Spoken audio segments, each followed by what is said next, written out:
US citizens may soon need visas to visit Europe. EU lawmakers want to end visa-free travel for Americans. It's a tit-for-tat measure because the US does not grant visa-free access to some EU nationals. Now, in red, it's Poland, Croatia, Cyprus, Romania and Bulgaria.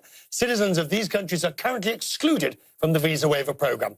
The green ones, of course, are the 23 other EU nations who travel visa-free. The US says those countries that don't have visa waiver is because they have the most infractions, they have the most overstays, they have the weakest security.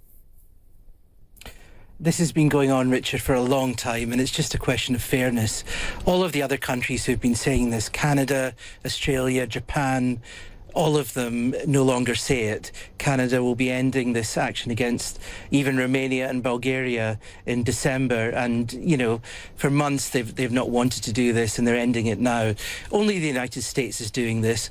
And what reciprocity means, this deal between the whole of the EU and the whole of the United States, where the United States gets to have all of its people travelling freely across the EU, but 70 million don't get to do that from the EU and the US, is not reciprocity. It's not fair. All right, and by the way, Richard, this has been happening for an awful long time. And frankly, no one accepts today that this is security. If it was, then I think Canada would not be doing it. Others, Australia, Japan, and so on.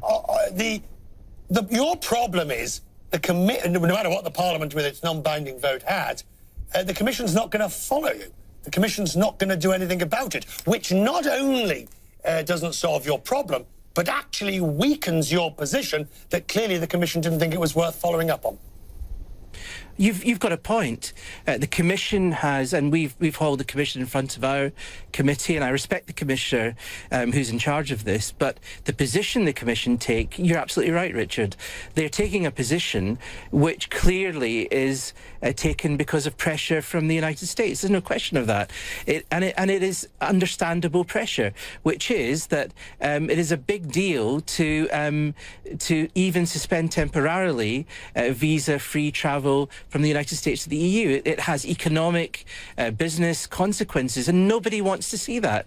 So the question is, if you want to pursue fairness and justice in this situation, and 70 million Europeans want that, they've got it with Canada, Australia and Japan, the question is, we now want the Commission to stop sort of pussyfooting around and just be very clear with the United States that reciprocity means reciprocity.